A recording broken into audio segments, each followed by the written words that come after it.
line number 5. سورۃ النساء کی آیت نمبر 5 سے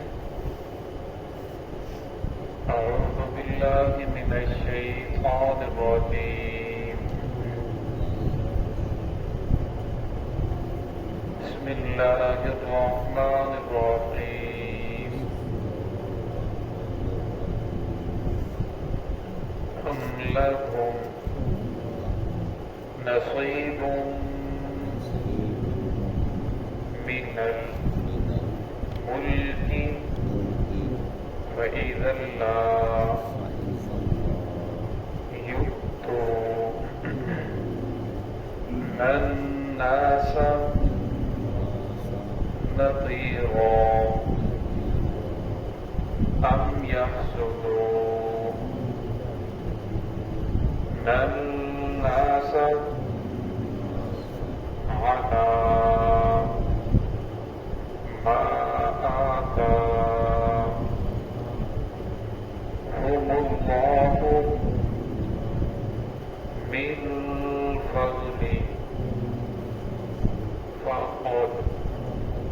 آتينا آل إبراهيم الكتاب والحكمة وآتيناهم ملكا عظيما فمنهم من آمن به ومنهم من صد عنه وكفى بجهنم سعيرا إن الذين كفروا بآياتنا سوف نصليهم نارا كلما نضجت جلودهم بدلناهم جلودا غيرها ليذوقوا العذاب إن الله كان عزيزا حكيما. بسم الله الرحمن الرحيم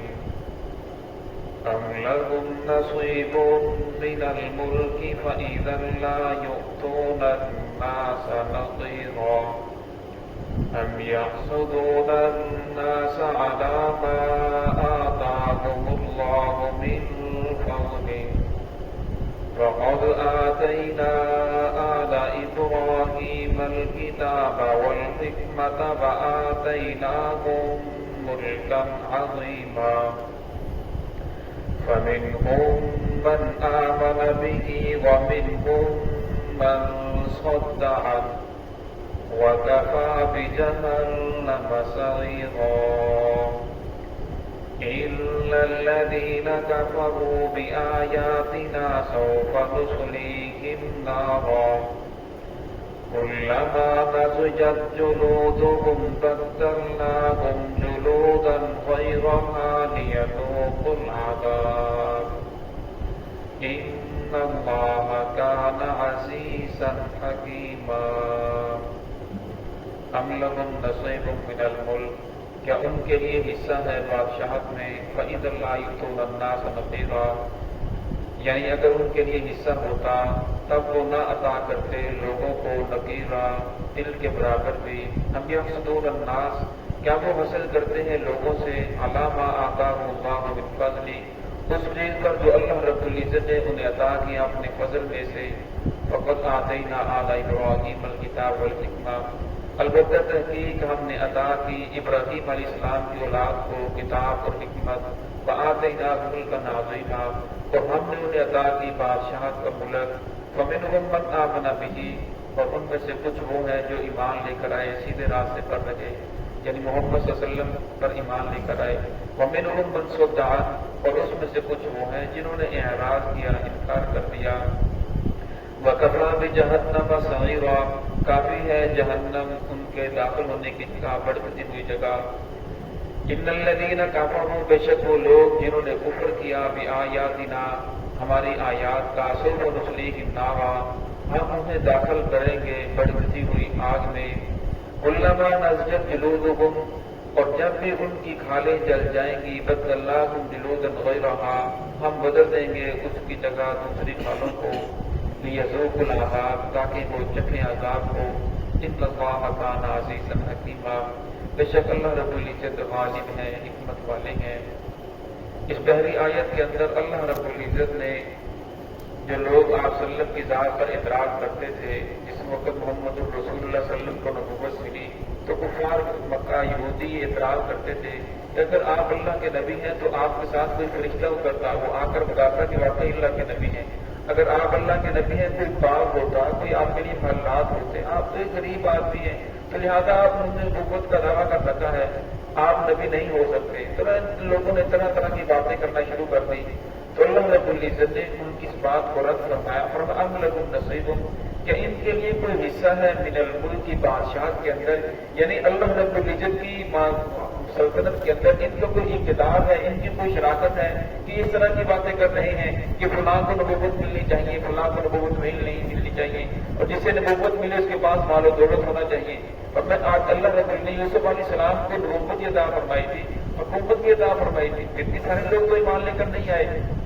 داؤد علیہ السلام کو نبوت عطا فرمائی، حکومت بھی عطا فرمائی، پھر بھی سارے لوگ ایمان لے کر نہیں آئے۔ اسی طرح اللہ رب العزت نے سلیمان علیہ السلام کو نبوت عطا فرمائی، ملک، بادشاہ، ایسی بادشاہ تھی جس کی مثال نہیں ملتی، اور پھر بھی سارے لوگ ایمان لانے والے نہیں تھے۔ اور اللہ رب العزت کے ہاں جو قیمتی نعمتیں ہیں وہ آخرت کی نعمتیں ہیں، آخرت کی زندگی ہمیشہ ہمیشہ کی زندگی ہے، دنیا کی زندگی عارضی ہے، اللہ کی حدیث ہے۔ اور اگر اللہ رب العزت کے ہاں دنیا کی قیمت مچھر کے پر کے برابر بھی ہوتی تو دنیا میں اللہ رب العزت کسی کافر کو پانی کا گھونٹنا عطا فرماتے، اور اللہ رب العزت کے ہاں دنیا کی کوئی قیمت نہیں ہے، اللہ رب العزت کے ہاں جو قیمت ہے وہ آخری نعمت، آخری جو نعمتیں ہیں ان کی قیمت قیمتی ہے، آخری زندگی ہے وہ قیمتی ہے۔ اس لیے فرمایا اگر کسی کے پاس آپ صلی اللہ علیہ وسلم کے پاس نعوذ باللہ مال و دولت نہیں ہے، اس کا یہ مطلب ہرگز نہیں ہے کہ آپ صلی اللہ علیہ وسلم اللہ کے نبی نہیں ہیں، فرمایا آپ اللہ کے نبی ہیں۔ وَلَا يُؤْتُونَ النَّاسَ نَقِيرًا، فرمایا اگر اللہ رب العزت ان لوگوں کو اپنی شراکت کے اندر، اپنی بادشاہت کے اندر، اپنی سلطنت کے اندر شریک کر لیتا، یہ لیے سلطنت مل جاتی، فَإِذَا لَا يُؤْتُونَ النَّاسَ نَقِيرًا، پھر یہ لوگوں کو تل کے برابر بھی کوئی چیز نہ دیتے۔ نقیرہ کہتے ہیں کھجور کے درمیان میں پیٹ کے اندر نقطہ ہوتا ہے جو تھوڑا سا ابھرا ہوا ہوتا ہے، اسے نقیرہ کہا جاتا ہے۔ عرب کے اندر جب کسی کو حقارت بیان کی جاتی ہے، کسی چیز کی قلت بیان کی جاتی ہے تو اس وقت کہا جاتا تو یہ تو نقیرہ کا ہی مالک نہیں ہے، یعنی دل کے برابر جو چیز ہے یہ تو اس کے بھی مالک نہیں ہے، پھر بھی لوگ اس طرح کی باتیں کر رہے ہیں۔ اب یحسدون الناس، فرمایا کیا وہ لوگ حسد کرتے ہیں لوگوں سے، یعنی محمد رسول اللہ صلی اللہ علیہ وسلم سے، علامہ آتاہم اللہ من فضل، اس چیز پر جو اللہ رب نے فضل عطا فرمایا، اللہ رب نے محمد رسول صلی اللہ علیہ وسلم کو نبوت عطا فرمائی، کتاب دی، حکمت دی، فرمایا یہ لوگ حسد کر رہے ہیں کہ نبوت بنو اسماعیل سے کیوں چلی گئی، بنو یعنی اسحاق علیہ السلام سے کیوں چلی گئی، اور بنو اسماعیل کے اندر نبوت کیوں منتقل ہو گئی، حالانکہ اسحاق علیہ السلام اللہ کے بیٹے ہیں، ابراہیم علیہ السلام کے بیٹے ہیں، اور اسماعیل علیہ السلام بھی ابراہیم علیہ السلام کے بیٹے ہیں، لیکن ان لوگوں کو حسد کی وجہ سے کہ یہ بنی اسرائیل سے نبوت کی کیوں چلی گئی، اس حسد کی وجہ سے ان لوگوں نے سب کچھ جاننے کے باوجود پھر بھی محمد رسول اللہ صلی اللہ علیہ وسلم کا انکار کر دیا۔ فرمایا یہ سب کچھ کس وجہ سے ہوا، حسد کی وجہ سے ان لوگوں کے اندر حسد ہے۔ فقط آتینا آل ابراہیم الکتاب، فرمایا حاصل جو آدمی حسد کرنے والا ہے وہ ہمیشہ پریشانی کے اندر مبتلا رہتا ہے، اگر کسی کو کوئی نعمت مل جائے وہ تب بھی پریشانی کے اندر مبتلا ہے، اللہ رب کسی کے اوپر کوئی فضل عطا فرما دیں، کسی کو بدنام عطا فرما دیں، اسے یہ نہیں ہوتا کہ یہ چیز مجھے مل جائے، اسے ہوتا مجھے ملے نہ ملے اس سے یہ چیز چھن جائے۔ اور میں حسد باطنی جتنی بھی بیماریاں ہیں اس سے سب سے بڑی بیماری حسد ہے۔ اللہ رب العزت ہم سب کو اس سے محفوظ فرمائے۔ وقت آتینا آل ابراہیم الکتاب والحکمہ، فرمایا البتہ تحقیق ہم نے آل ابراہیم کو کتاب بھی دی، تورات، زبور، انجیل اللہ رب العزت نے عطا فرمائی، والحکمہ اور حکمت بھی دی یعنی نبوت عطا فرمائی، وآتیناہم ملکا عظیما، فرمایا ہم نے انہیں عطا کیا بادشاہ عطا کی، عظیم ملک، بہت بڑی سلطنت عطا کی۔ فمنہم من آمن، فرمایا جب اللہ رب العزت نے مال و دولت دیا، اقتدار دیا، فرمایا ان میں سے کچھ وہ تھے جو ایمان لے کر آئے، فمنہم من صدق، ان میں سے کچھ وہ تھے جنہوں نے انکار کر دیا۔ فرمایا جب انسان کے پاس مال و دولت آتا ہے یہ بھی اللہ رب کی طرف سے ایک آزمائش ہے کہ مال و دولت کے آنے کے بعد وہ اللہ کی ذات کے قریب ہوتا ہے یا اللہ کی ذات سے اور دور ہوتا چلا جاتا ہے۔ فرمایا ان میں سے کچھ وہ تھے جو تو اور قریب ہو گئے، انہوں نے محمد رسول اللہ صلی اللہ علیہ وسلم کی ذات کے اوپر ایمان لے کر آئی، یہودیوں میں سے بھی، عیسائیوں میں سے بھی، اور کچھ وہ تھے جو انہوں نے اور زیادہ نفرت کرنا شروع کر دی، اقتدار کے اندر آ کر محمد رسول اللہ صلی اللہ علیہ وسلم کا انکار کرنا شروع کر دیا۔ وَكَفَىٰ بِجَهَنَّمَ سَعِيرًا، فرمایا کافی ہے ان کے لیے جہنم جو بڑھتی ہوئی آگ ہے۔ ان الذین کفروا بآیاتنا سوف نصلیہم نارا، فرمایا بے شک وہ لوگ جنہوں نے انکار کیا اللہ رب العزت کی آیات کا، ہماری آیات کا، فسوف نصلیہم نارا، ہم انہیں داخل کریں گے بڑھتی ہوئی آگ میں۔ قرآن پاک نے دوسری جگہ کیا فرمایا، یصب من فوق رؤوسہم الحمیم، مطلب ان کے سروں کے اوپر ایسا کھولتا ہوا گرما گرم پانی ڈالا جائے گا جس کی وجہ سے ساری چمڑیاں نیچے اتر جائیں گی۔ فرمایا ان کی آواز ایسے ہوگی، فرمایا گدھے کی آواز ہوگی، ان انکر الاصوات لصوت الحمیر، بری آواز، سب آوازوں میں سے بری آواز گدھے کی آواز ہے۔ فرمایا اس طرح چیخیں گے، چلائیں گے۔ آگے اللہ کے شاہ فرماتے ہیں کلما نضجت جلودہم، جب ان کی کھالیں جل جائیں گی، بدلناہم جلودا غیرہا لیذوقوا العذاب، ہم ان کی کھالوں کی جگہ دوسری کھالوں کو لے آئیں گے۔ فرمایا یہ نہیں ہوگا کہ ایک ہی مرتبہ عذاب ختم ہو جائے، لا یموت فیہا ولا یحیا، فرمایا نہ وہاں موت آئے گی نہ وہاں زندگی ہوگی، موت اس طرح نہیں آئے گی پھر عذاب کو چکے گا، اور زندگی ایسی نہیں ہوگی کہ ایسی زندگی جس کے اندر انسان عذاب کے اندر اتنا ہو، وہ کیسی زندگی ہے۔ فرمایا اسی کے اندر چیخیں گے، چلائیں گے،